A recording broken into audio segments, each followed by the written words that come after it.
नमस्कार। Study IQ IAS Hindi के इस कार्यक्रम में आपका बहुत बहुत स्वागत है। कार्यक्रम का नाम है हिंदू हिंदी में और मेरा नाम है अतुल जैन। आप सभी जानते हैं कि इस कार्यक्रम में हम क्या करते हैं। इसमें हम आज के दिन के द हिंदू और इंडियन एक्सप्रेस, ये जो दो प्रमुख समाचार पत्र हैं जिनको आपको यूपीएससी की तैयारी के लिए कवर करना होता है, इन समाचार पत्रों में जो भी प्रमुख संपादकीय आज के दिन में आए होते हैं उनकी चर्चा हम करते हैं और करने की कोशिश करते हैं। ये जानने की कोशिश करते हैं कि उन संपादकीयों में हमारी परीक्षा के दृष्टिकोण से, हमारे एग्जामिनेशन के पर्सपेक्टिव से कौन सी ऐसी चीजें हैं जिनका हमें ध्यान रखना चाहिए, कौन सी ऐसी लर्निंग है जो हमारे को इस परीक्षा में सहायता करने वाली है। आज है 4 जुलाई, 152वां एपिसोड है मेरी गणना के हिसाब से। आइए आज के एपिसोड को शुरू करते हैं, अपनी आज की प्रक्रिया को प्रारंभ करते हैं। तो यार, सबसे पहले एक बार आपको फिर से बता दूं कि भाई हमारा ये जो P2I बैच है, प्रीलिम्स से लेके इंटरव्यू तक की एक मुश्त तैयारी जो एक साथ कराता है एक सिंगल बैच में, उसका जो हमारा दूसरा बैच है जुलाई वाला, वो आ गया है। और इस बार जैसा आपको मैंने पहले भी बताया है, ये मॉर्निंग बैच है। इसमें जो क्लासेस होंगी वो सुबह 8 बजे से होंगी। तो सुबह सुबह का समय क्या होता है, अक्सर हम लोग खराब कर देते हैं, देर से उठते हैं या उठते भी हैं तो थोड़ा सा यहां वहां ऐसे ही व्यर्थ हो जाता है वो समय। तो उस समय का सबसे बढ़िया निवेश ये है कि आप उस समय एक बैच ले लें, उस समय आप अपनी क्लासेस खत्म कर लें, ताकि जैसे जैसे आप आगे बढ़ें, आपका दिन जो है जैसे जैसे आगे बढ़े वैसे वैसे आपके पास काफी सारा समय हो। मतलब आप सोचिए 8 बजे आपकी क्लास होगी, मैं रोज ये बात कहता हूं लेकिन इंपॉर्टेंट है इसलिए, 8 बजे आपकी क्लास शुरू होगी, 11 साढ़े 11 तक खत्म हो जाएगी।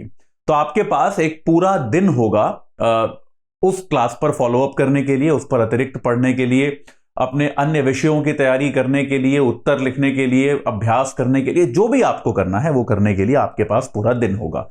10 जुलाई से बैच प्रारंभ हो रहा है, याद रखिएगा।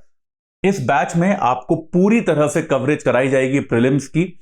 मेंस की तैयारी के लिए आपको दिल्ली बुलाया जाएगा, याद रखिएगा। उसके पहले की जो ऑनलाइन तैयारी है वो प्री कम मेंस होगी, और अगर आपका प्री क्लियर होता है तो आपको दिल्ली बुलाया जाएगा। ऑफलाइन तरीके से आपको तैयारी कराई जाएगी, जिसके लिए आपसे कोई अतिरिक्त राशि नहीं ली जाएगी। सब कुछ इसी में इंक्लूडेड होगा, यहां तक कि आपका रहना खाना इत्यादि ये सब भी फ्री ऑफ कॉस्ट होगा। यही सब तैयारी आपकी इंटरव्यू के दौरान भी कराई जाएगी। तो अगर आप इस बैच पे इसमें सारी आपको पुस्तकें दी जाएंगी, सारी टेस्ट सीरीज कराई जाएगी, तो आपको कुछ भी और खर्चा करने की आवश्यकता नहीं है। 5 जुलाई यानी कि कल तक अगर आप जुड़ते हैं तो अनिल स्वरूप, जो कि हमारे स्टडी IQ IAS के मेंटोर हैं, बहुत ही वरिष्ठ IAS ऑफिसर हैं, रिटायर्ड हैं, उनके द्वारा लिखी गई ये 2 किताबें जो हैं, no more a civil servant और ethical dilemmas of a civil servant, ये दोनों किताबें जो हैं आपको इसके साथ में मिलेंगी। ठीक है, तो अगर आप जुड़ना चाहते हैं तो AJ लाइव कोड लगाइए, जो कि मेरे नाम पे आधारित है, अतुल जैन, और 29,999 में आप इस बैच से जुड़ सकते हैं। तो ये आपका कुल खर्चा होगा तैयारी को लेके। ठीक है, 10 जुलाई से बैच शुरू हो रहा है, याद रखिएगा। और अगर आप मेरे साथ जुड़े रहना चाहते हैं, मेरे साथ संपर्क स्थापित करना चाहते हैं, तो टेलीग्राम चैनल ये है, अतुल जैन यूपीएससी गाइडेंस। अतुल_UPSC मेरा इंस्टाग्राम हैंडल है। atul.jain@studiiq.com मेरा ईमेल आईडी है। और studiiq.com जो है वो हमारे संस्थान की वेबसाइट है, जहां पे जाके आप हमारे कोर्सेज, हमारे ऑफरिंग्स क्या हैं, उनके बारे में जानकारी प्राप्त कर सकते हैं। मैं आपको एक बार दोबारा याद दिला दूं कि आप सब लोग काफी समय से मांग कर रहे थे कि भारतीय अर्थव्यवस्था पर जो मेरी लेक्चर सीरीज होती थी, रमेश सिंह की पुस्तक पर मूलतः जो आधारित थी, आप में से बहुत लोग उसकी मांग कर रहे थे कि उसको एक बार उसको दोबारा स्टार्ट किया जाए।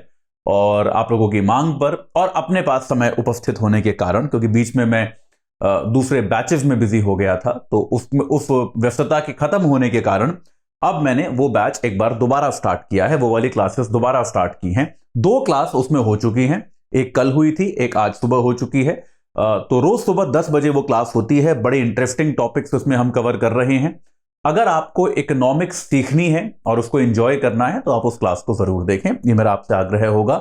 95, 96 ये 2 क्लासेस जो है कल और आज हो चुकी हैं, 95th और 96th क्लास, और इसको हम आगे कंटिन्यू करते रहेंगे। तो आप एक बार उससे जुड़े रहिए, उस क्लास को देखते रहिए, ये बहुत आवश्यक है। चलिए तो आज की चर्चा को प्रारंभ करते हैं। यार, आज जो पहला आर्टिकल है वो एक बहुत बड़ी उपलब्धि के बारे में है। यह आर्टिकल है हर घर जल मिशन के बारे में। तो यार भारत में अगर आप ग्रामीण क्षेत्र या फिर ग्रामीण क्षेत्रों के बारे में देखो या उनके बारे में चर्चा करो, तो एक जो बहुत बड़ी समस्या हमारे सामने आती है वो ये है कि लोगों को आसानी से पानी उपलब्ध नहीं होता। हम में से ज्यादातर लोग जो है वो शायद गांवों में नहीं होंगे या फिर बड़े शहरों में रहते होंगे या फिर हमारे घर में पाइप्ड वाटर होगा, तो हम इस समस्या को समझ नहीं सकते कि घर में पाइप्ड वाटर यानी कि जिसकी पाइपलाइन डली हुई है, जो एक पाइप के जरिए पानी आ रहा है, उसके ना आने से कितनी ज्यादा असुविधाएं हो सकती हैं। आप एक दिन के लिए ऐसा सोच के देखिए कि अगर आपके घर में पानी ही ना आए, एक दिन के लिए ऐसा सोच के देखिए, जैसा कभी कभी हो जाता है, शहरों में भी हो जाता है कि यार कुछ मुंबई में हो गया था कुछ समय पहले कि एक पानी का पाइपलाइन फट गया था, तो हमारे पूरे क्षेत्र में पानी आना बंद हो गया था। हालांकि हमारी सोसाइटी जो है उसने फिर पानी के टैंकर वैंकर मंगाए, वो सारी व्यवस्था की, लेकिन कुछ घंटों के लिए पानी गया और उन कुछ घंटों में आपको लगा कि यार ये जो पाइप्ड वाटर जो है, ये जो पाइप के थ्रू पानी आता है, ये व्यवस्था आपके लिए कितनी आवश्यक है। हम सबके दिमाग में गांव की छवि भी ये है कि महिलाएं जाके घर से दूर कहीं से पानी भर के लाती हैं, किसी कुएं से, तालाब से, नदी से, क्योंकि पाइप्ड वाटर जो है वो वहां पे उपस्थित नहीं है। यह भारत के साथ एक बहुत बड़ी समस्या रही। तो अगस्त 2019 में भारत सरकार ने घोषणा की थी कि भाई हम हर घर जल पहुंचाएंगे, हम हर घर तक पाइप्ड वाटर पहुंचाएंगे। इसके लिए भारत सरकार ने अप्रैल 2024 तक की डेडलाइन भी तय की थी कि 2024 के पहले पहले हम भारत के हर घर में, हर हाउस होल्ड में हम पानी का पाइपलाइन डाल देंगे। पानी जो है पाइप के थ्रू, जैसे ये टंकियां होती हैं, टोटियां होती हैं, टैप्स होती हैं, इनके थ्रू पानी आना प्रारंभ हो जाएगा, ये भारत ने कहा। तो इसमें क्या था, भारत में लगभग 25 करोड़ परिवार आप मान सकते हैं, ठीक है। एक अगर आप करीब 140-145 करोड़ की हमारी आबादी है और एक परिवार में औसतन 4-5 लोग आप मान के चलिए, 5-5.5 लोग, तो करीब 25 करोड़ के आसपास हमारे यहां परिवार हैं, ऐसा आप मान सकते हैं। 5-6 लोग अगर आप एक परिवार में माने तो इसमें क्या है, हर घर में पानी का कनेक्शन होगा, यह वादा किया गया था, जो कि रोज का न्यूनतम 55 लीटर पानी देता होगा। देखिए ये एक और कट ऑफ तय की गई है, आप हर घर में ये टैप लगा दीजिए, लेकिन इसमें पानी ही ना आए तो क्या फायदा है उसका, या फिर उसमें पानी दिन का 5 लीटर आए तो भी क्या फायदा है। भाई घर परिवार की एक आवश्यकता भी तो होती है।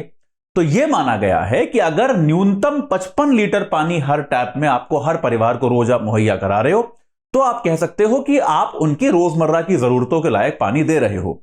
मैं ये बिल्कुल भी नहीं कह रहा हूं कि 55 लीटर काफी है, आप एक बार अपने दिन का यूसेज जोड़ के देखिएगा, इससे कहीं ज्यादा है। लेकिन तब भी अगर 55 लीटर आ रहा है तो कम से कम शुरुआत करने के लिए काफी है कि भाई 55 लीटर पानी के जरिए अगर हम उसको दे पा रहे हैं टैप के जरिए, पाइप्ड वाटर, तो फिर हम ये कह सकते हैं कि वो उसके यहां पानी उपलब्ध है।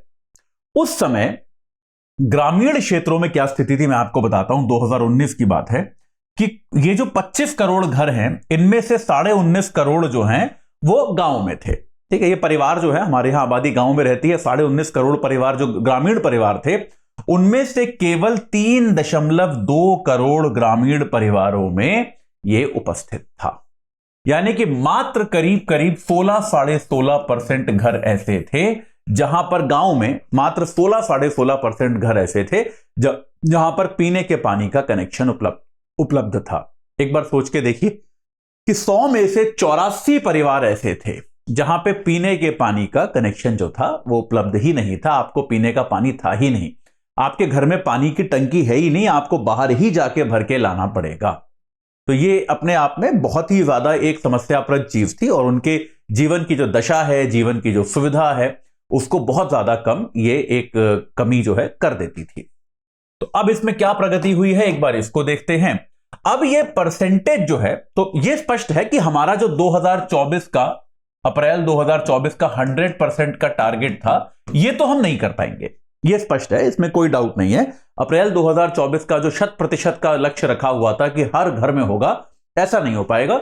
यहां तक कि हिंदू कहता है कि ऐसा लगता है कि 75% भी हम नहीं कर पाएंगे। लेकिन तब भी इतने सालों में हम 16% से करीब 64% तक पहुंच गए हैं, और यह अपने आप में बहुत ज्यादा बड़ी उपलब्धि है कि एक चीज जो थी आपके केवल 16% घरों में पानी का पाइपलाइन था, अब वो करीब 64% घरों में आ चुका है। यानी कि पहले जो आपके 3 दशमलव कितने थे, 3.2 करोड़ घरों में आपके यहां पीने का पानी था, अब आप ऐसा मान सकते हो, यह कहा जा रहा है कि करीब 9 करोड़ अतिरिक्त घरों को यह कनेक्शन दिए गए हैं। अब यह करीब 12.2 करोड़ के आसपास है।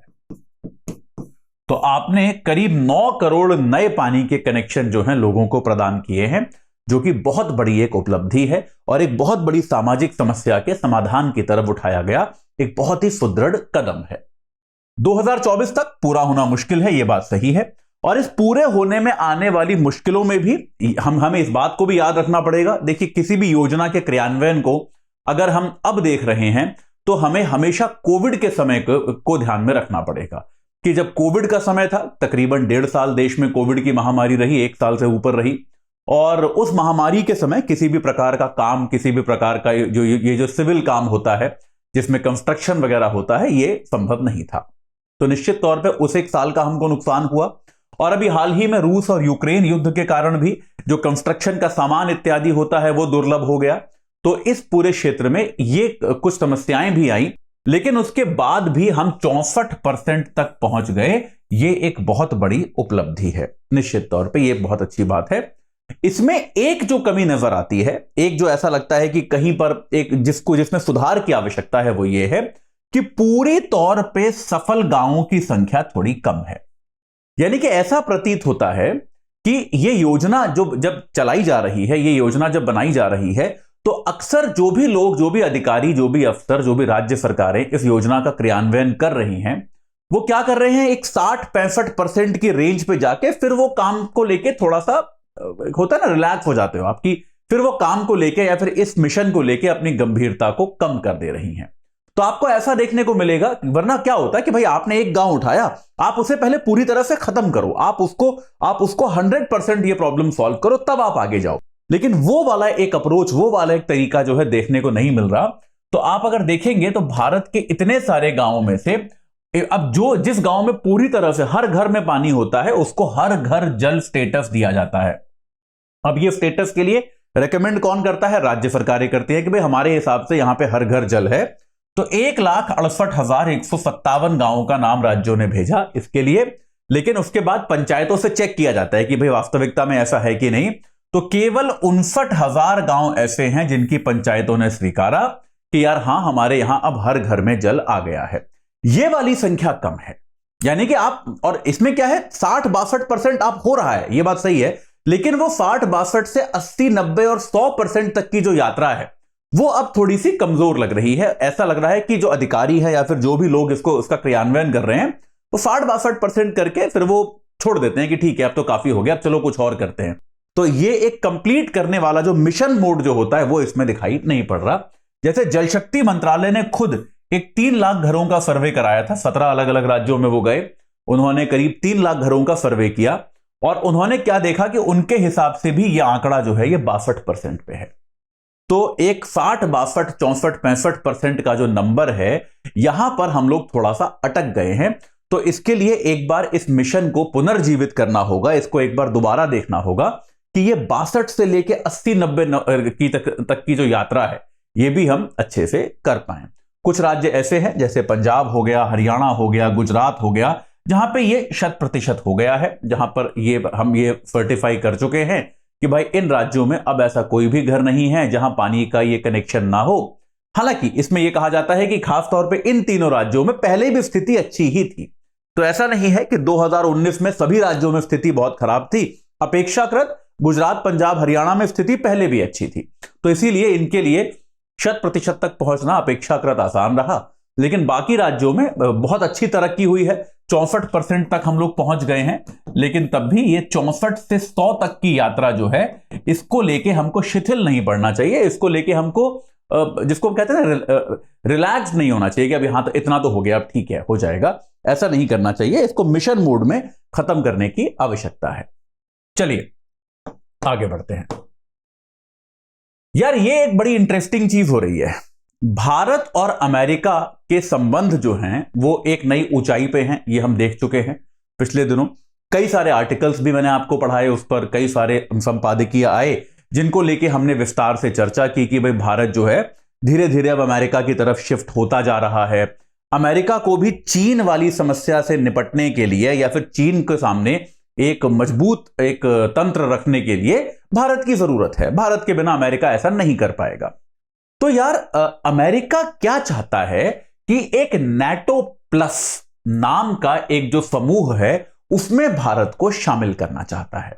और यह आर्टिकल जो है ये इसी का एनालिसिस करता है। आइए देखते हैं क्या कहता है। सबसे पहले तो नेटो पता है आपको क्या है? नेटो क्या है? अमेरिका और अन्य देशों का एक समूह है, हमको पता है। और ये इसको सैन्य समूह भी माना जाता है। ये सब एक दूसरे की रक्षा करते हैं, ठीक है। तो अमेरिका और मुख्यतः अमेरिका और जो पश्चिमी यूरोप के देश हैं उन सब ने आपस में मिलकर एक समूह बनाया जिसमें अभी वर्तमान में 31 देश हैं। अब यह महत्वपूर्ण कब था? यह महत्वपूर्ण तब था जब यूएस और यूएसएसआर के बीच में बहुत तनातनी चलती थी, बहुत तनाव चलता था, जिसको हम शीत युद्ध बुलाते थे, कोल्ड वॉर, है ना। तो कोल्ड वॉर के जमाने में क्या होता था, सब लोग यूएसएसआर और यूएस दोनों देशों को, दोनों अलग अलग देशों को अपने खेमे में लाना चाहते थे। भाई तुम हमारे साथ आ जाओ, हमारे साथ आ जाओ। तो अमेरिका जो था वो अपने खेमे के देशों को सैन्य सुरक्षा की भी गारंटी करता था। अमेरिका ये कहता था, अब इनफैक्ट रूस भी करता था, यूएसएसआर भी करता था कि अगर आप हमारे खेमे में हो, अगर आप हमारे साथ हो, तो अगर किसी ने आप पे आक्रमण किया, अगर किसी ने आपकी संप्रभुता को खतरा पहुंचाया, तो उसको सारे नेटो देशों पे हमला माना जाएगा, ठीक है। अगर नेटो देश पर किसी ने हमला किया तो सारे के सारे नेटो देश ऐसे रिएक्ट करेंगे जैसे उन पे हमला हुआ हो। तो भाई ये है ना संगठन में शक्ति, हम जानते ही हैं कि भाई अगर आप अकेले लड़ रहे हो किसी के साथ तो फिर निश्चित तौर पे आप हार सकते हो, लेकिन अगर आप 30-31 लोग हो तो आप कैसे हारोगे यार, मुश्किल है ना। तो वही चीज यहां पर है। तो यूरोपीय देश नाटो के सदस्य बने काफी सारे, और ऐसा माना गया कि यार शायद शीत युद्ध के बाद भी इसकी रेलेवेंस खत्म हो जाएगी। अब तो अमेरिका अकेली महाशक्ति बचा है, तो अब क्या करना है मतलब इसके नाटो जैसे संस्थान का। लेकिन ऐसा नहीं हुआ। शीत युद्ध के बाद भी नाटो रहा, नाटो विस्तृत होता रहा, क्योंकि अमेरिका जो इकलौती महाशक्ति था वो बहुत कम दिन रहा। अमेरिका को चुनौती हमेशा मिलती रही। देखिए 1990 इत्यादि के बाद अमेरिका इकलौती महाशक्ति है, यह बात सही है, लेकिन अमेरिका के इकलौती महाशक्ति के स्टेटस को चुनौती हमेशा मिली। जैसे रूस से, खास तौर पे पुतिन से चुनौती अमेरिका को हमेशा मिली है। अभी हाल ही में चीन से, अब तो चीन फॉर्मिडेबली हम ये कह ही सकते हैं कि दूसरी महाशक्ति है। अब दुनिया एक महाशक्ति वाली दुनिया नहीं रह गई है। ये तो अब हम कह ही सकते हैं कि चीन एक लगभग महाशक्ति जैसा बन ही चुका है। वो भले ही अमेरिका जितना सशक्त ना हो, लेकिन तब भी एक बड़ी शक्ति है। अब आप चीन को एक छोटा विकासशील देश या फिर एक छोटी मोटी चुनौती नहीं मान सकते। अब आपको चीन को एक फुल ब्लोन, एक पूरी तरह से विकसित चुनौती मानना पड़ता है, ठीक है। तो शीत युद्ध के बाद भी इसका महत्व कम नहीं हुआ। और हुआ क्या, खास तौर पे रूस जैसे देशों ने क्या किया, उन्होंने अपनी आक्रमण करने की नीति को नहीं छोड़ा। जैसे पुतिन को आप देखेंगे, पुतिन ने जॉर्जिया पे आक्रमण किया, पुतिन ने क्रिमिया पे कब्जा किया, अभी पुतिन ने यूक्रेन पे आक्रमण कर रखा है। तो यूरोपीय देशों को यह भी स्पष्ट है कि भाई शीत युद्ध भले ही खत्म हो गया हो, सुरक्षित हम अब भी नहीं है। तो यार हम पे आक्रमण हो सकता है, यह देशों को लगता है कि यार रूस जो है खास तो, और रूस बहुत बड़ा देश है, रूस की सीमा बहुत सारे देशों से लगती है। तो खास तौर पे यूरोपीय देशों को ऐसा लगता है कि यार रूस से हमको एक खतरा है, और उस खतरे से बचने के लिए नाटो में आना जरूरी है कि नाटो का सदस्य अगर हम बन जाएंगे तो फिर ये जो खतरा है ये हमारे ऊपर कम हो जाएगा, क्योंकि एक बहुत बड़ी शक्ति का हिस्सा बन जाएंगे यार हम। नाटो तो बहुत शक्तिशाली है, उसका हम हिस्सा बन जाएंगे। तो अभी इसलिए आप देखेंगे हाल ही में फिनलैंड जुड़ा था, है ना, स्वीडन अभी जुड़ने वाला है। तो आप देखेंगे 31 सदस्य हैं, 31वां सदस्य फिनलैंड है, 32वां सदस्य स्वीडन होने वाला है कुछ समय में। तो इससे जुड़ने की प्रक्रिया अब भी चल रही है। अगर ये रेलेवेंट नहीं होता तो कोई भी क्यों जुड़ता यार, ठीक है। तो ये तो हुई नाटो की बात। अब इंपॉर्टेंट, अब देखिए इसमें क्या है, ये भी आपको मैं बता चुका हूं, प्रतिद्वंदिता का आधार जो है वो रूस से ज्यादा चीन है ना। रूस के बजाय अब चीन पर ज्यादा बड़ा फोकस है, क्योंकि रूस जो है हाल ही में फिर भी यूक्रेन वॉर को लेकर चर्चा में रहा है। अदरवाइज रूस अब बहुत बड़ी शक्ति नहीं है, यह बात सबको जानकारी है। ऐसी कोई बहुत शक्तिशाली देश हम रूस को अब नहीं मानते, ठीक है। अब अगर हम बात करें नाटो प्लस की, तो यार ये नाटो प्लस क्या है? नाटो प्लस कोई आधिकारिक संस्था नहीं है। नाटो प्लस एक विचार है, ये एक थॉट है, ये कोई संस्था नहीं है। अभी याद रखिएगा, ऐसा नहीं है कि NATO प्लस का मुख्यालय किधर है, NATO प्लस के सदस्य कौन कौन है, NATO प्लस का संविधान क्या है, नहीं, कुछ भी नहीं है अभी NATO प्लस जो है वो एक विचार है, वो यानी कि NATO और NATO के मित्र देश, उसको आप NATO प्लस बुलाने लगे, है ना, कि भाई NATO और NATO के प्लस, उसको हम मित्र देश बुलाते हैं। जैसे आपने देखा होगा जब चुनाव होते हैं तो चुनाव में जब वो रिजल्ट आते हैं तो टीवी चैनल पे कैसे लिखा आता है कि भाई बीजेपी प्लस, ऐसे लिखा आता है कि नहीं, कांग्रेस प्लस ऐसे लिखा आता है कि नहीं आता। मतलब क्या है कि बीजेपी और उसके सहयोगी दल, कांग्रेस और उसके सहयोगी दल, प्लस का यही मतलब होता है, ठीक है। तो यार यही सेम चीज है NATO प्लस का, कि NATO और उसके मित्र देश, ठीक है, एक ऐसा समूह बनाया जाए जिसमें NATO और उसके मित्र देश सम्मिलित हों। तो अभी के लिए इसमें कौन है, NATO और ऐसे देश जिनके साथ अमेरिका ने बहुत ही स्पष्ट तौर पे सुरक्षा संधि कर रखी है कि अगर आप पे हमला होता है तो हम उस पे अपने आप पर हमला मानेंगे, इस तरह की सुरक्षा संधि की आपको हम बाहरी आक्रमण से सुरक्षा प्रदान करेंगे। तो ऐसे जो देश हैं, ऐसे देशों को अगर आप NATO में जोड़ दें तो इसको हम अभी वर्तमान में इसको हम NATO प्लस बुलाते हैं। क्षमा कीजिएगा।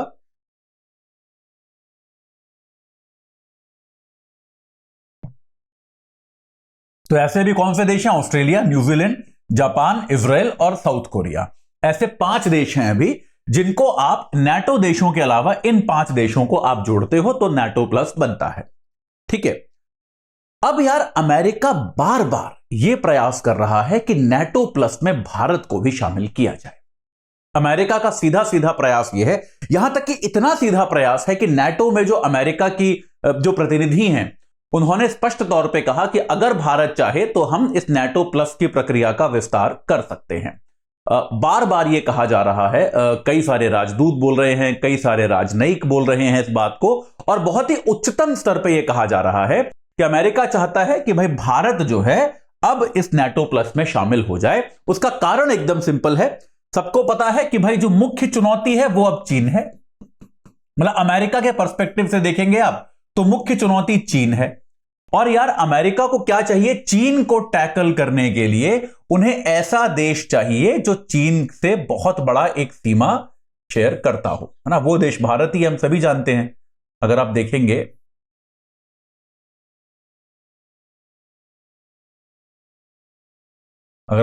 भी, क्षमा कीजिएगा बहुत ही गंदी ड्राइंग के लिए, लेकिन मैं एक बार दोबारा से बना देता हूं।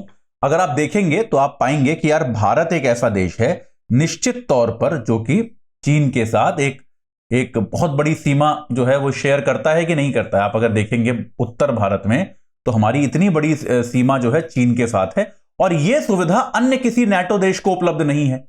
अन्य कोई ऐसा कोई भी NATO देश नहीं है जो चीन के साथ इतनी बड़ी सीमा जो है वो शेयर करता। आप देख सकते हैं हमारी इस तरफ पूरा चीन ही चीन है, हमारी इतनी बड़ी सीमा जो है ये सब चीन के साथ है। यहां पे बीच में आप नेपाल और भूटान को मान लेते हैं बस, उनके अलावा बाकी सारी की सारी सीमा जो है वो हमारी चीन के साथ है। तो चीन की महत्ता को देखते हुए अमेरिका इस बात को लेकर बहुत तत्पर है कि यार NATO प्लस का जो हमारा समूह है इसमें हम भारत को भी जोड़ लें, भारत को भी इसमें ऐड कर लें। यार भारत को क्या करना चाहिए आपके हिसाब से? अब ये भारत पे दबाव डाला जा रहा है, भारत से आग्रह किया जा रहा है कि आ जाओ यार तुम भी हमारे साथ, हम आपको क्या देंगे, आपको हम सुरक्षा कवच देंगे। बिल्कुल सुरक्षा कवच मिलेगा भाई, तुम इतने बड़े समूह का, इतने शक्तिशाली समूह का हिस्सा हो, तब कोई तुम पे हमला कर ही नहीं सकता, है कि नहीं। मतलब आपको सिक्योरिटी तो मिल ही रही है ना सीधी सीधी। इसके अलावा NATO देशों में आपस में नए हथियार, नई तकनीक वगैरह वगैरह, इन सब चीजों को आप शेयर करते हो। एक दूसरे की सीमा के अंदर आप सैन्य अभ्यास कर सकते हो, सैन्य गतिविधियां कर सकते हो, बहुत सारी सुविधाएं हैं। तो भारत को ये सारी सुविधाएं बताई जा रही हैं और कहा जा रहा है कि आप भी आ जाओ NATO प्लस में। लेकिन हमारे विदेश मंत्री ने अभी के लिए, कम से कम एस जयशंकर साहब ने अभी के लिए यह कहा है कि यार ये NATO का जो काम करने का तरीका है, NATO का जो टेम्पलेट है वो भारत के लिए नहीं है। एस जयशंकर साहब ने अभी के लिए उसको मना कर दिया है, इस बात से मना कर दिया है कि हम NATO प्लस जैसे किसी भी समूह में शामिल होंगे या NATO में भी शामिल होंगे, इस बात से जयशंकर साहब ने मना कर दिया है। और मैं बार बार कह रहा हूं अभी के लिए, क्योंकि मुझे ऐसा लगता है, कम से कम मुझे व्यक्तिगत तौर पे ऐसा लगता है कि आने वाले सालों में, मे भी अभी नहीं, 10 साल बाद भारत कभी ना कभी इस समूह में शायद जाएगा, ऐसा मुझे लगता है। लेकिन वर्तमान के लिए भारत का स्टैंड यह है कि हम इसमें इंटरेस्टेड नहीं है। अब ऐसा क्यों है? ठीक है, भारत ने अब तक इससे इनकार किया है। ऐसे इनकार के क्या कारण हैं कि यार इतना बड़ा समूह है, इतना सशक्त समूह है, भारत को शामिल हो जाना चाहिए, हम में से कई लोगों को ऐसा लगेगा। तो उसके कुछ कारण हैं। पहला कारण यार ये है कि भारत की रूस से पुरानी और बहुत महत्वपूर्ण भागीदारी है। रूस जो है वो भारत का, जिसको हम अंग्रेजी में कहते हैं ऑल वेदर फ्रेंड, कि अच्छे समय बुरे समय हर समय रूस हमारा भागीदार रहा है, हमारा मित्र रहा है। जब किसी देश ने हमारा साथ नहीं दिया तो रूस ने दिया। तो हमेशा हर समय रूस ने हमारे हमारे हमारे समर्थन में रूस खड़ा रहा है। और अभी भी ये तो स्पष्ट है कि रूस जो है वो अमेरिका का विरोधी है। ठीक है, रूस भले ही अब उतना सशक्त ना रहा हो जितना एक जमाने में होता था, लेकिन अमेरिका का विरोधी होने की जो उसकी नीति है वो अब भी है। तो यार अगर हम नेटो प्लस में शामिल होते हैं तब हम सीधे सीधे एकदम स्पष्ट तौर पे अमेरिका के अलाय बन जाएंगे, अमेरिका के सहयोगी देश बन जाएंगे। ये एकदम क्लियर है। सारे सामरिक मुद्दों पे फिर हमको नेटो के विचार का समर्थन करना पड़ेगा। और देखो, नेटो का बेसिकली मतलब है अमेरिका। नेटो में वो होता है जो अमेरिका चाहता है। ठीक है, तो हम फिर अमेरिका की जो विदेश नीति है हमको उसको ही फॉलो करना पड़ेगा, जिससे रूस से हमारे संबंध खराब होना तय है। मतलब इसमें कोई डाउट नहीं, 1% भी डाउट नहीं है कि अगर आप नेटो प्लस में चले जाते हो तो रूस के साथ आपके संबंध समाप्त हो जाएंगे। तो यार कोई भी, अब ये अलग बात है कि हमको केयरफुली सोचना चाहिए कि हमारे लिए रूस से संबंध कितने इंपॉर्टेंट है, लेकिन ये सोचने की प्रक्रिया जो है ये धीमी हो, इसमें कोई बुराई नहीं है। क्योंकि यार ये संबंध जो है रूस के साथ, आपने बहुत मुश्किल से, बड़ी मेहनत से, दशकों की मेहनत के बाद आपने इस संबंध को बनाया है और बनाकर रखा है। कुछ भी परिस्थिति आई, आपने संबंध को खराब नहीं होने दिया। तो इस संबंध को तोड़ने की हमको जल्दबाजी नहीं करनी चाहिए। हमें ऐसा नहीं सोचना चाहिए कि अरे रूस से क्या ही फायदा होगा, चलो अमेरिका के साथ चले जाते हैं। ये निर्णय आसानी से नहीं लिए जाने चाहिए। इनके बारे में और गहन सोच विचार की आवश्यकता है। यहां तक कि रूस से संबंध अगर हम बचा पाए तो हमें बचा के रखना चाहिए, क्योंकि रूस ने हमेशा हमारा साथ दिया है। पहली चीज तो ये हो गई। दूसरी चीज यार, हाँ, नेटो प्लस के बाद रूस के साथ संभावनाएं बिल्कुल समाप्त हो जाएंगी, ये एकदम क्लियर है। अच्छा, दूसरी चीज यार ये है कि देखो, सबको पता है कि अमेरिका को भारत क्यों चाहिए। अमेरिका को भारत इसलिए चाहिए कि चीन के साथ फिर अमेरिका का एक सीधा सीधा फ्रंट खुल जाएगा। तो यार अभी फिर भी चीन के साथ जो हमारे संबंध हैं उनमें थोड़ा सा मित्रता का दिखावा तो है ना। मतलब अभी भी हम चीन को, मतलब ठीक है, चीन हमारे साथ गलत कर रहा है, हमारे साथ बहुत अच्छे संबंध चीन के नहीं है बहुत समय से, लेकिन तब भी चीन के साथ एक कम से कम मित्रवत तौर पे हमारे थोड़े बहुत रिश्ते हैं। ठीक है, अगर आपने ये, और मतलब मित्रवत रिश्ते क्या हैं, जैसे चीन को लेके बड़े सारे अंतर्राष्ट्रीय विवाद हैं। एक विवाद है ताइवान का।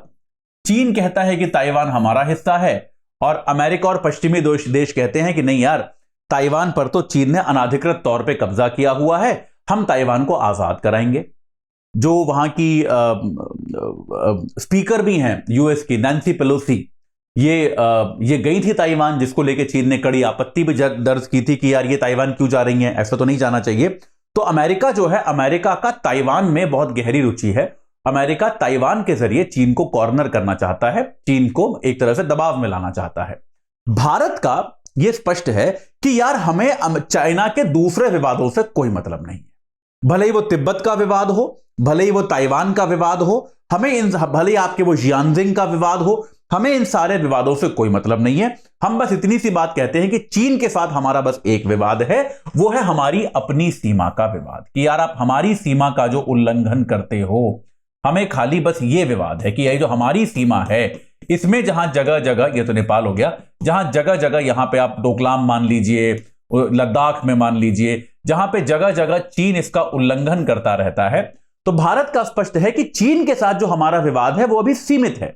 हमारा चीन के साथ केवल सीमा विवाद है और कोई विवाद नहीं है। अगर आप नेटो में शामिल हो गए या आप नेटो प्लस में शामिल हो गए तो आपको ताइवान जैसे मुद्दों पर भी नेटो की लाइन फॉलो करनी पड़ेगी। फिर करनी पड़ेगी कि नहीं करनी पड़ेगी? तो नेटो का जो विचार ताइवान पे है वही भारत का विचार भी होना पड़ेगा। तो आपका, अब यार वो तो बड़े दूर बैठे हैं सारे देश, है ना, वो तो बहुत दूर बैठे हैं। अमेरिका और ये सारे देश जो हैं ये सबके सब तो बहुत दूर हैं चीन से, चीन के पड़ोसी तो हम हैं। तो आप जबरदस्ती हमारे पड़ोसी के साथ झगड़े करा रहे हो कि नहीं करा रहे हो, समझ रहे हो कि नहीं?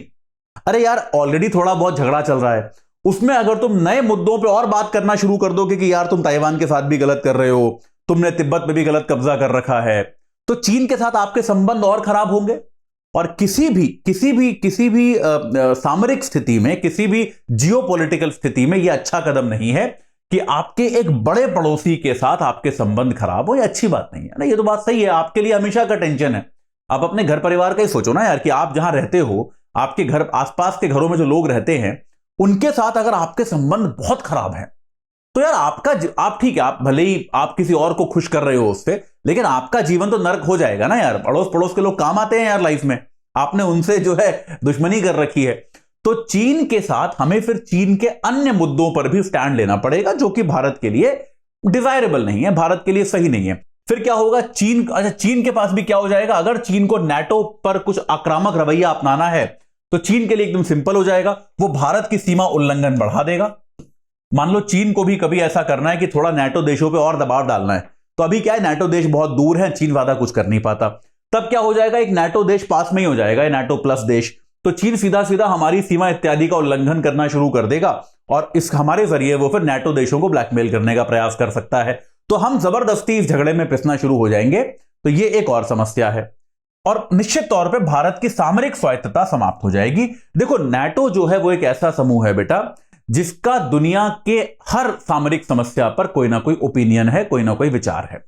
तो अगर आप नाटो की सदस्यता ले लेते हो या नाटो प्लस की सदस्यता ले लेते हो तो निश्चित तौर पे आपको फिर दुनिया की सभी सामरिक चीजों पर नाटो का जो स्टैंड है वो फॉलो करना पड़ेगा। तो जो एक रूस यूक्रेन युद्ध में हमने बात करी कि भारत ने किस तरह से अपनी सामरिक स्वतंत्रता बना के रखी, वो सामरिक स्वतंत्रता जो है वो खत्म होने को आ जाएगी, वो उस तरह से नहीं बचेगी जैसे अभी होती है। तो इसको देख के कुल मिला के इस आर्टिकल का भी ये कहना है कि भारत को नाटो प्लस के लालच में नहीं आना चाहिए। अमेरिका और प्रयास करेगा कि आप नाटो प्लस में आओ, लेकिन जो भारत का वर्तमान स्टैंड है कि नाटो प्लस में हमारी कोई रुचि नहीं है, भारत को यही स्टैंड अपना बनाकर रखना चाहिए। ठीक है, क्लियर हुआ ये? चलिए आगे बढ़ते हैं। फ्रांस में हिंसा हो रही है यार, देखा होगा आपने न्यूज व्यूज में कि फ्रांस में क्या हो रहा है, उससे फ्रांस में भयंकर भारी हिंसा हो रही है अलग अलग शहरों में, और यहां तक कि अब फ्रांस के सीमावर्ती देशों में भी हिंसा फैलनी शुरू हो गई है। तो यार हुआ क्या, ये पूरा मामला क्या है?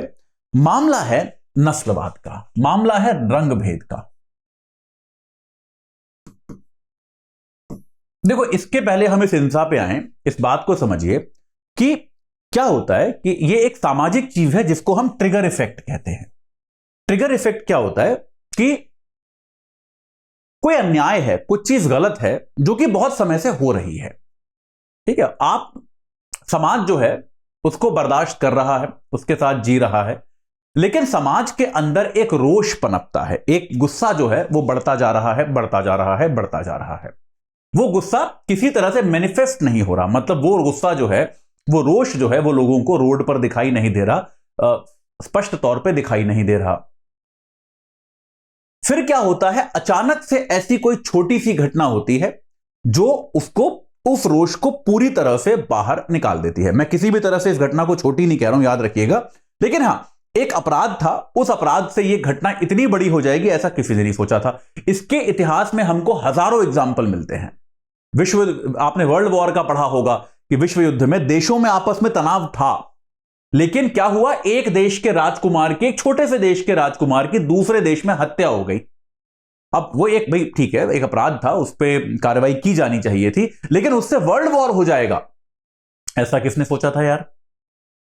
ठीक है, बात सही है कि नहीं है? दिल्ली में महिलाओं के साथ अपराध कोई नई चीज नहीं थी, हमेशा होते आए थे और बहुत बड़ी संख्या में होते आए थे, लेकिन 16 दिसंबर 2012 था मेरे ख्याल से, 16 दिसंबर 2012 को जो एक महिला के साथ गैंगरेप की घटना हुई, बलात्कार किया गया, उसके बाद हम सभी ने देखा कि किस तरह से सड़कों पर लोग उतर आए, हजारों लाखों लोग सड़कों पर, दिल्ली की सड़कों पर उतर आए, और किस तरह से उन्होंने पूरे कानून को बदला, यह हमने देखा।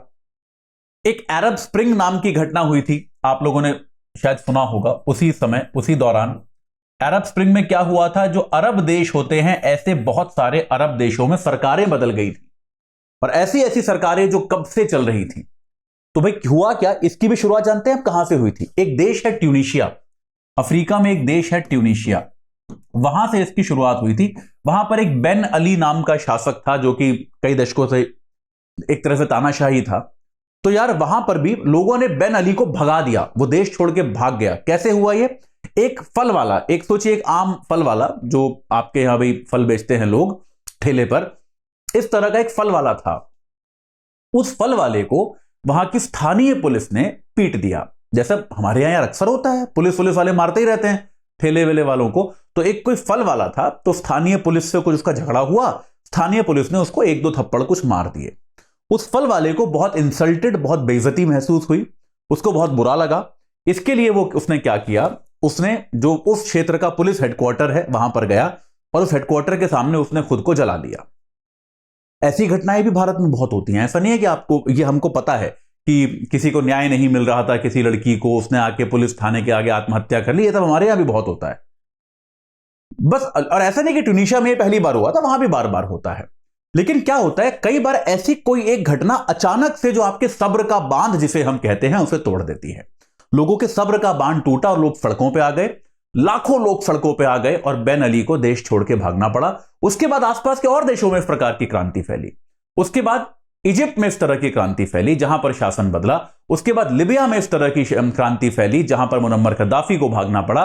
उसके बाद सीरिया में इस तरह की क्रांति फैली जहां पे हालांकि बशर साहब बच गए, लेकिन तब भी सालों साल वहां पे विवाद चलता रहा। तो ये ट्रिगर इफेक्ट होता है। तो फ्रांस में बेटा क्या हुआ, नस्लवाद जो है वो पहले से है कि वहां पे एक श्वेत अश्वेत का भेद है। ऐसे सारे आंकड़े हैं कि भाई पुलिस की फायरिंग में जो लोग मारे जाते हैं, पुलिस जिन लोगों को टॉर्चर करती है, टारगेट करती है, उनमें से ज्यादातर लोग जो हैं वो अश्वेत होते हैं, ठीक है, या फिर कहीं और से आए हुए होते हैं, अफ्रीकी माइग्रेंट्स होते हैं। जैसा आपने वो भी देखा होगा, जॉर्ज फ्लॉयड वाला जो केस हुआ था 1-2 साल पहले अमेरिका में, जिसके बाद पूरा ब्लैक लाइव्स मैटर का आंदोलन चला था कि एक पुलिस वाले ने एक व्यक्ति को मार दिया था, वो अश्वेत व्यक्ति था क्योंकि शायद वो चोरी कर रहा था। तब भी उसको मारना किसी प्रकार से भी जस्टिफाइड नहीं था। यहां पर भी क्या हुआ, एक 17 साल का अफ्रीकी युवक था नहेल, तो उस नहेल नाम के युवक की पुलिस ने ट्रैफिक स्टॉप पे हत्या कर दी।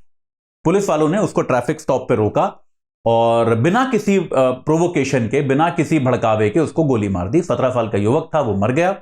इस बात की वीडियो रिकॉर्डिंग हो गई, वीडियो रिकॉर्डिंग हर जगह फैल गई और उसके बाद स्थानीय लोगों का गुस्सा पुलिस पर फूट पड़ा और एक वहां पे प्रोटेस्ट आयोजित किया गया जिसका नाम था पुलिस किल्स, कि पुलिस मारती है। और इस प्रोटेस्ट के बाद फिर धीरे धीरे धीरे धीरे जो हिंसा भड़की, जो आग लगी, वो आप देख रहे हैं कि फ्रांस में किस हद तक अब ये समस्या हो गई है। तो आप देखेंगे नस्लीय भेदभाव का वहां पे पैटर्न था। 2020 से 21वीं ट्रैफिक स्टॉप हत्या है और ये सारी की सारी हत्याएं अश्वेत लोगों की गई हैं, ठीक है। इसके विरोध में भारी दंगा हुआ। ये सारा का सारा ट्रिगर इफेक्ट है। आपको मैंने बताया कि कई बार क्या होता है, किसी एक चीज से आप ट्रिगर हो जाते हो। तो अब इसमें क्या है, एक भारी एक विवाद जो है, ये एक बहुत भारी हिंसा पूरे फ्रांस में हो चुकी है, हो रही है। हालांकि जो युवक मारा गया उसके माता पिता ने भी फ्रांस के लोगों से अपील की है कि भाई जो अपराध है वो है, लेकिन आप हिंसा ना करें।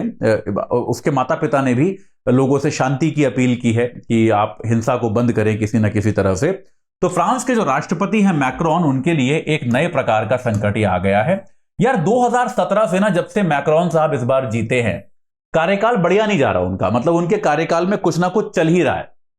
पहले वो टैक्स को लेके वो येलो शर्ट प्रोटेस्ट हुआ था वहां पे कि भाई आप अमीरों पे टैक्स नहीं लगाते, गरीबों पे टैक्स लगाते हो। इस बात को लेके एक प्रोटेस्ट हुआ था जो बहुत दिन तक चला था। अभी इस साल ही इन्होंने क्या किया था, पेंशन सुधार के नाम पे रिटायरमेंट की एज बढ़ा के 62 से 64 कर दी थी कि अब लोग 64 साल की आयु में रिटायर होंगे। इस बात को लेकर फिर प्रोटेस्ट हुए थे जबरदस्त। और अब क्या हुआ, अब ये फिर नई समस्या आ गई कि भाई ये वाला जो एक प्रॉब्लम है, इस पर अब दोबारा से आपको निपटना पड़ेगा। और ये इस बार तो इतनी ज्यादा हिंसा भी इसमें हो रही है कि ये मैक्रोन के लिए एक बहुत बड़ी चुनौती के तौर पे निकल के आया है। तो देखिए ये सारी चीजें क्या है, इसके पीछे का एक कारण भी हम समझते हैं कि यार ये सब ठीक है, लिबरल डेमोक्रेसी है, एक उदारवादी लोकतंत्र है, इसमें कोई समस्या नहीं है। लेकिन हर समाज के अंदर एक अपनी राष्ट्रीयता की भावना होती है, हर समाज के अंदर होती है।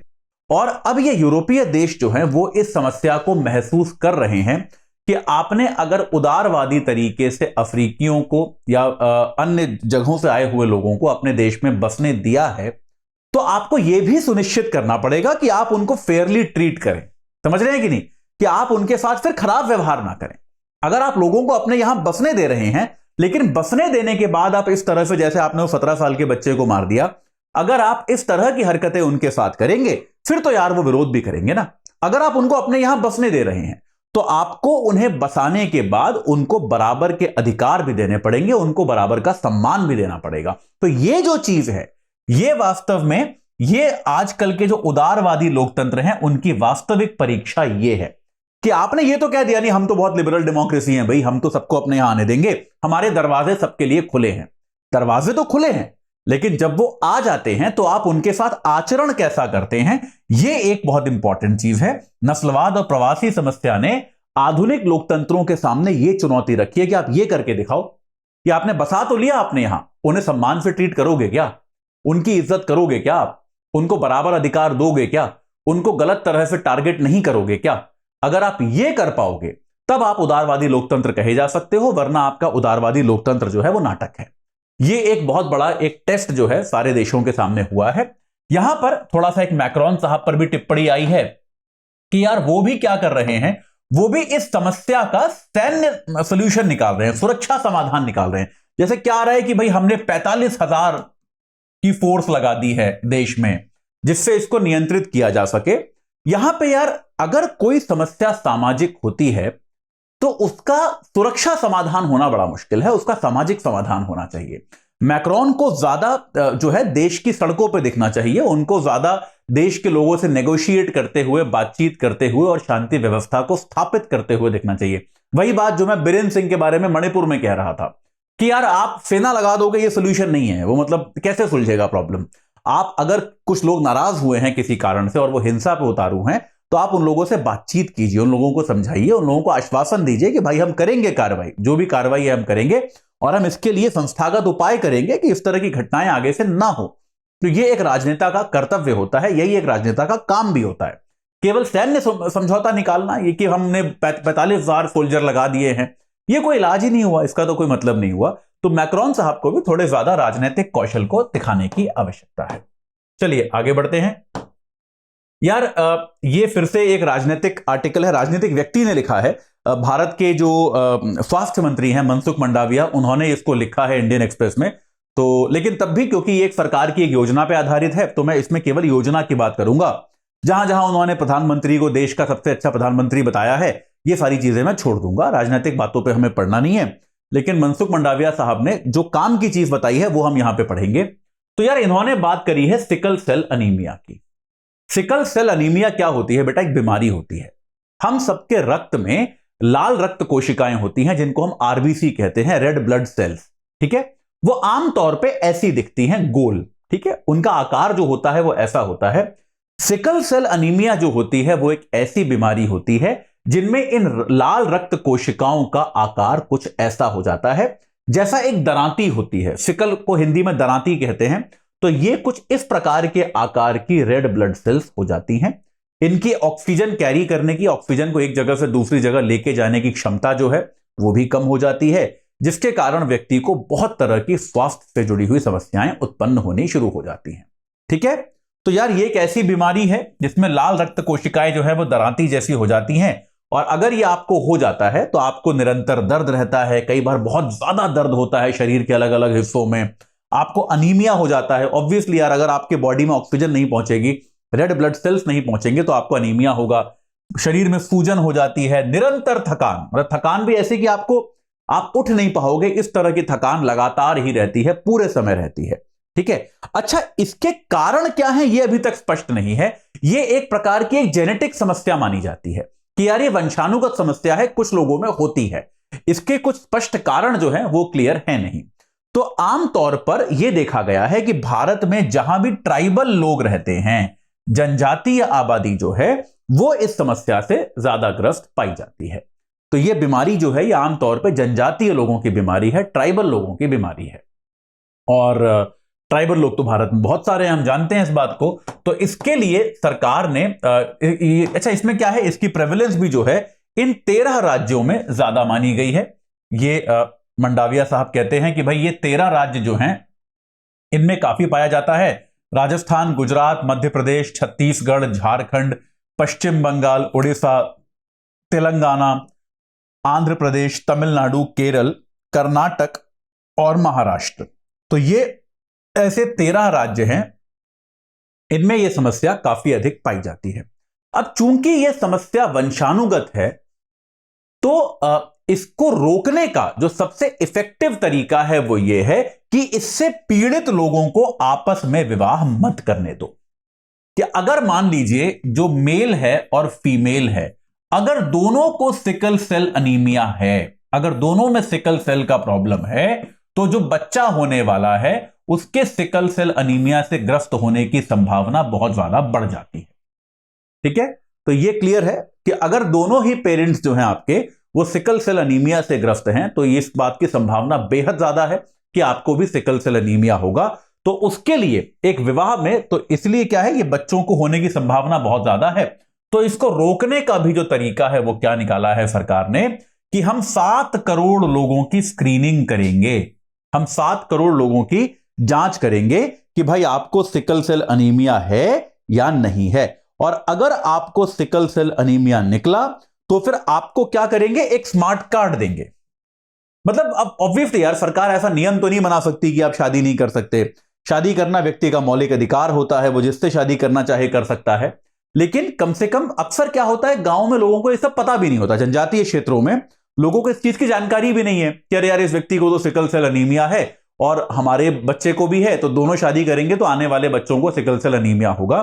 तो हर व्यक्ति को जिसकी स्क्रीनिंग करी जाएगी एक स्मार्ट कार्ड दिया जाएगा जो कि वहां की स्थानीय भाषा में होगा, जिससे अगर कोई भी इस प्रकार के वैवाहिक संबंध बनाना चाहता है तो वो इसको एक बार देख सकता है, समझ सकता है कि भाई होने वाले बच्चों में सिकल सेल अनीमिया होने की संभावना जो है वो कितनी है, ताकि इस प्रकार के विवाह जो है वो कुछ हद तक रुक पाए।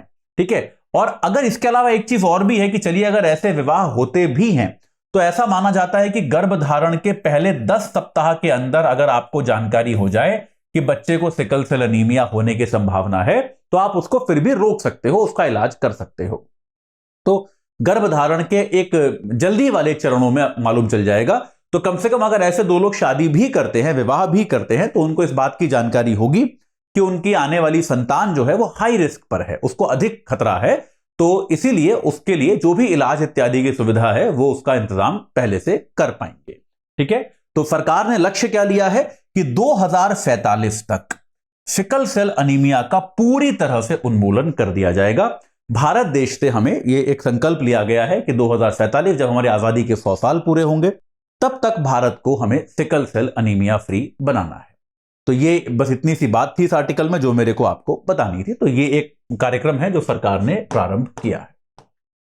चलिए, तो यार इस पर मैंने एक कार्यक्रम लिया था, आप लोगों ने देखा होगा, हालांकि कुछ ज्यादा हुआ नहीं। तो रूस में क्या हुआ, हम सभी को पता है कि यार रूस का जो शासन है वो नॉर्मली नहीं चलता। रूस का शासन जो है वो डर से चलता है। एक बड़ी इंटरेस्टिंग कहानी भी दी है इस आर्टिकल के शुरुआत में कि एक होटल है मॉस्को में, उसका नाम था द मॉस्का होटल। ठीक है, तो मॉस्का होटल का जो डिजाइन है वो मेरे को बहुत अच्छे फोटोज नहीं मिले तो मैंने लगाया नहीं। उसमें ये कहते हैं कि जो आर्किटेक्ट था उस आर्किटेक्ट ने 2 तरह के डिजाइन बनाए। एक बनाया ऐसे बड़ी बड़ी विंडो वाला और एकदम शानदार दिखने वाला, और एक बनाया एकदम सिंपल, छोटी विंडो, क्लीन, नीट, जैसे प्रोफेशनल होटल्स होते हैं ना। एक होटल भी 2 तरह के होते हैं, तो जैसे महल जैसा होटल होता है कई बार, और एक होता है प्रोफेशनल होटल। जैसे आप किसी भी, मान लो आप इसमें नोवोटेल में चले जाओ तो अच्छा लग्जरी होटल होता है, लेकिन तब भी एकदम क्लियर चौकोर शेप की विंडो होती हैं, सीधे सीधे कमरे होते हैं। जबकि अगर आप किसी, मान लो ओबेरॉय में चले जाओ तो वो ऐसे पूरा मीनारे बनाते हैं और महल जैसा बनाते हैं। तो उस व्यक्ति ने 2 डिजाइन बनाए और वो डिजाइन बना के एक ही कागज पे 2 डिजाइन बना के उसने स्टालिन को भेजे अप्रूव करने के लिए। स्टालिन उस समय भाई रूस के शासक हुआ करते थे। तो स्टालिन ने डिजाइन अप्रूव करके उस कागज के बीच में दस्तखत करके कागज वापस भेज दिया। अब ये उसको समझ ही नहीं आया कि स्टालिन ने कौन सा वाला डिजाइन अप्रूव किया है। उसको समझ ही नहीं आया कि स्टालिन ने ये वाला अप्रूव किया है कि ये वाला अप्रूव किया है। और सोचिए, रूस में डर की स्थिति सोचिए कि उसकी हिम्मत नहीं हुई कि वो जाके स्टालिन से पूछ पाए कि सर आपने कौन सा वाला अप्रूव किया है। तो उसने क्या किया, होटल में दोनों तरह का बना दिया कि 2004 में उस होटल को तोड़ के फिर वहां पे फोर सीजन्स बनाया गया, लेकिन कि भाई आधा होटल जो है, एक विंग जो है वो ऐसे महल जैसी है और एक विंग जो है वो एकदम सीधे सीधे किसी बिजनेस होटल जैसी बनाई गई है। तो इस प्रकार के डर से रूस का शासन हमेशा चलता आया है। लेकिन ऐसे, और हमको पता है पुतिन साहब ने भी ऐसे ही शासन चलाया है डरा के, इसमें तो कोई डाउट नहीं है आपको कि रूस में अगर आप पुतिन के किसी कदम की आलोचना भी कर दो तो भी आप जेल जा सकते हो। अगर आप यह भी कह दो कि रूस जो यूक्रेन में युद्ध कर रहा है मैं सहमत नहीं हूं, यह आपको जेल में डालने के लिए काफी है। ऐसे में एक निजी सेना है वैगनर। रूस की सेना जो होती है वो सबकी सारी सरकारी नहीं होती, वहां पे निजी उद्योगपति जो होते हैं, बड़े बड़े बिलियनियर जैसे ये हैं आपके, इन लोगों को व्यक्तिगत सेना बनाने का भी अनुमति होता है। तो वैगनर नाम की एक सेना इन्होंने बनाई है, इनका नाम है येवगेनी प्रिगोजिन। आपके प्रिगोजिन साहब ने एक वैगनर नाम की सेना बनाई और ये जो है रूस की तरफ से इन्होंने अफ्रीका में युद्ध लड़े, अफ्रीका में इनकी उपस्थिति थी, यूक्रेन के भी कुछ सीमाओं पर इन्होंने युद्ध लड़े। तो इन्होंने रूस की सरकार की कड़ी आलोचना की, रूस के रक्षा मंत्री की, रूस के सेना के प्रबंधन की, और बड़ा ड्रामेटिक सा एक एपिसोड किया कि अपनी सैनिकों की लाशें दिखा दिखा के कि ये देखो ये सब तुम्हारी वजह से मारे गए हैं, और अपनी सेनाओं को आदेश दिया इन्होंने कि मॉस्को की तरफ मार्च कर दो, जाओ वापस रूस पर अटैक कर दो। अब पुतिन ने इसको ऑब्वियसली, यार मतलब ये तो विद्रोह है ना, पूरा पूरा सरासर सैन्य विद्रोह है, और पुतिन के बारे में माना जाता है कि यार वो इस प्रकार की धोखाधड़ी बर्दाश्त नहीं करते। तो पुतिन ने तुरंत जो है टीवी पे आके स्टेटमेंट दिया कि ये गद्दारी है, धोखाधड़ी है, इसको मैं बर्दाश्त नहीं करूंगा, और अपनी सेनाओं को आदेश दिया कि बहुत कठोरता से इनसे निपटा जाए। लेकिन वास्तविकता में ऐसा हुआ नहीं। वास्तविकता में क्या हुआ, बेलारूस के राष्ट्रपति ने इस पूरे मामले की मध्यस्थता की और अगले दिन येवगेनी साहब से ही कहलवाया कि यार क्योंकि रूसी लोग मारे जाते इसलिए हम इस चीज को रोक रहे हैं, और जो हमारे सैनिक थे उन पर रूस कोई कार्रवाई नहीं करेगा, और ये देश छोड़ के बेलारूस चले गए। ठीक है, इस तरह से एक मध्यस्थता कराई। अब सोचने वाली बात यार ये है, पुतिन कई बार ये कह चुके हैं कि मैं सब कुछ माफ कर सकता हूं, लेकिन बिट्रेयल, धोखा माफ नहीं कर सकता। तो ऐसे में, और पुतिन जैसा नेता, वो आखिरकार इस मामले में समझौता करने पर क्यों मजबूर हो गए, क्यों इस पर वो किसी प्रकार की कार्यवाही नहीं कर पाए? उनके पास सिर्फ समझौता करने का ही विकल्प था।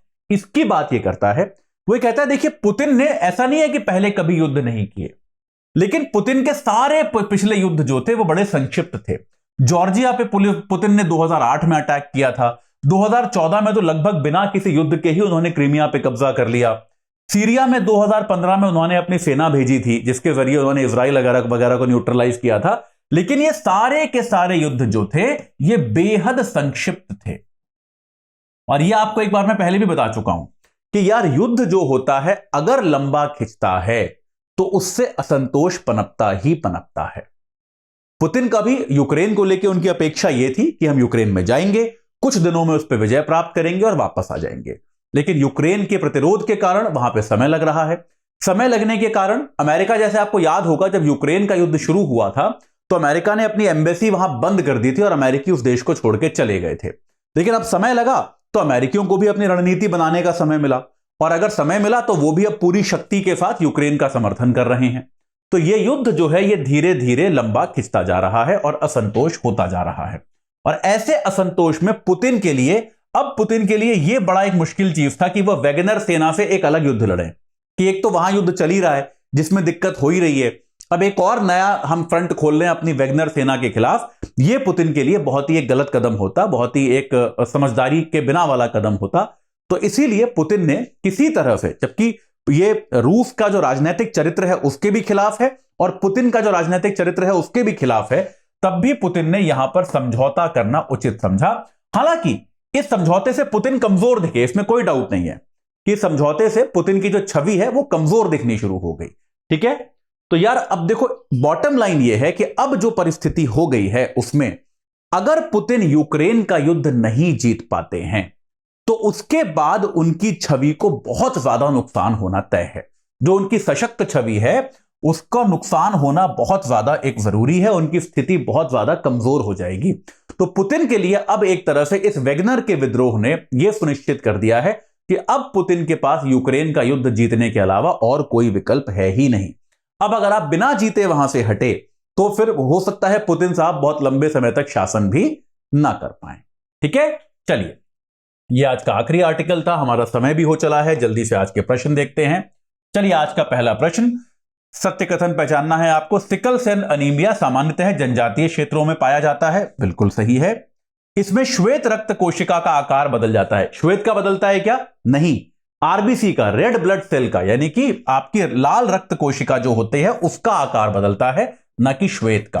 ठीक है, तो यह कथन आपका गलत हो गया। पहला सही है, दूसरा गलत है। आगे चलते हैं, सत्य कथन बताइए। नाटो में वर्तमान में 31 सदस्य हैं, बिल्कुल सही। नाटो प्लस एक आधिकारिक संस्था है, नहीं अभी आधिकारिक नहीं है, अभी विचार है, अभी चर्चा है, तो इसमें भी आपका पहला सही हो गया, दूसरा गलत हो गया। चलिए आगे बढ़ते हैं, आज का सब्जेक्टिव प्रश्न देखते हैं। ये पानी वाले पे दिया है आपको। भारत के सामाजिक विकास में पानी आपूर्ति की भूमिका और उसके लिए किए जा रहे प्रयासों की चर्चा कीजिए। तो पहले तो आपको यह बताना है कि भारत के सामाजिक विकास में यह कितना इंपॉर्टेंट है कि पानी की अबाध आपूर्ति आपको की जाए। जनसंख्या को जो है एक टैप वाला पानी जो होता है, पाइप से जो पानी आता है वो सप्लाई किया जाए, ये कितना आवश्यक है। पहली चीज तो आपको यह बतानी है सामाजिक विकास में वो कैसे जरूरी है। देखिए इसके लिए मैं हमेशा बोलता हूं आपको उत्तर देने के फ्रेमवर्क का विकास करना पड़ेगा कि भाई स्वास्थ्य के लिए जरूरी है, महिलाओं के लिए जरूरी है, सुरक्षा के लिए जरूरी है ना, बहुत सारी चीजों के लिए आवश्यक है। पानी कैसे आवश्यक है और साथ के साथ उसके लिए फिर सरकार क्या प्रयास कर रही है। तो आपको ये जो पूरा मैंने आपको आज पहला आर्टिकल पढ़ाया था कि भाई इतने घरों में था, इतने घरों में भेजना है वगैरह वगैरह, हर घर जल मिशन जो है इसके बारे में आपको बात करनी है। बस इतना सा आपको उत्तर लिखना है। पहले आप दो भाग में बताना है, पहले बताना है भूमिका क्या है सामाजिक विकास में, और दूसरे भाग में आपको बताना है इसके लिए कदम क्या उठाए जा रहे हैं, ये याद रखिएगा। ठीक है, चलिए इसका उत्तर जो है आप कमेंट्स में पोस्ट कर सकते हैं, मैं एक बार उसको जरूर देखूंगा। तो भाई आपको पता ही है हमारा P2I बैच जो है इस बार जुलाई में जो 10 जुलाई से प्रारंभ हो रहा है, ये मॉर्निंग बैच है, यानी कि सुबह 8 बजे से प्रारंभ हो रहा है। तो आपके लिए एक सुनहरा अवसर है, सुबह 8 बजे वाले बैच से जुड़िए। लाभ ये होता है कि 11 साढ़े 11 बजे तक आपका बैच खत्म हो जाता है। तो 11 साढ़े 11 बजे आपकी क्लास खत्म हो गई तो यार आपके पास बाकी पूरा दिन बचा हुआ है, जब आप देख सकते हो कि आगे आपको क्या पढ़ना है, क्या रिवीजन करना है, क्या टेस्ट देने हैं, क्या अभ्यास करना है, ये सारी सुविधा आपके पास उपलब्ध हो जाती है। तो प्रयास करें कि आप इस बैच से जुड़े। और अभी 5 तारीख तक जुड़ने पर अनिल स्वरूप सर द्वारा लिखी गई 2 किताबें जो हैं, जो कि बहुत ही एक सम्मानित सिविल सर्वेंट रहे हैं, बहुत ही जाने माने मेंटोर हैं सिविल सर्विसेज के लिए, स्टडी IQ के साथ जुड़े हुए हैं, IAS ऑफिसर थे, बहुत बड़े बड़े पदों पर रहे हैं और बहुत ही शानदार लेखक हैं। तो 2 किताबें हैं उनके, no more a civil servant और ethical dilemmas of a civil servant.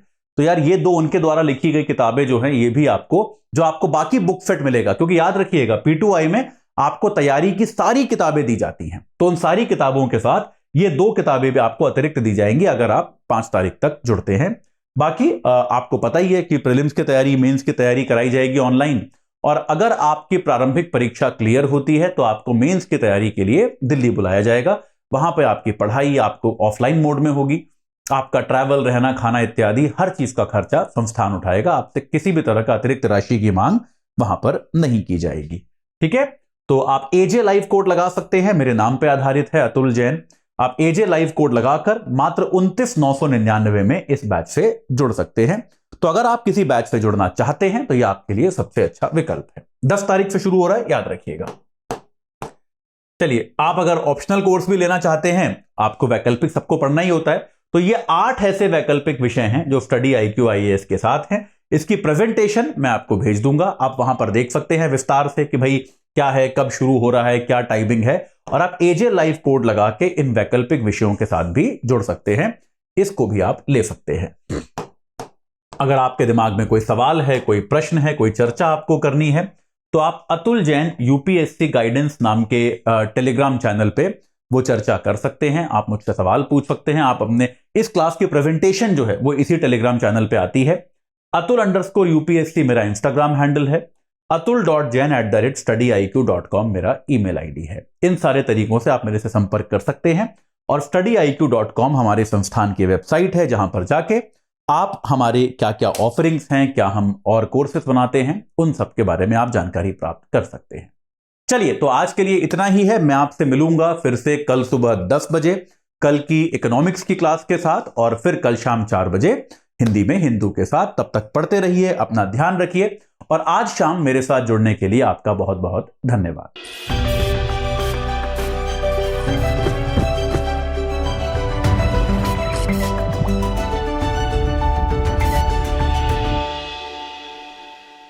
Hindi में यूपीएससी की तैयारी से संबंधित प्रोग्राम्स को देखने के लिए सब्सक्राइब करें स्टडी IQ IAS हिंदी।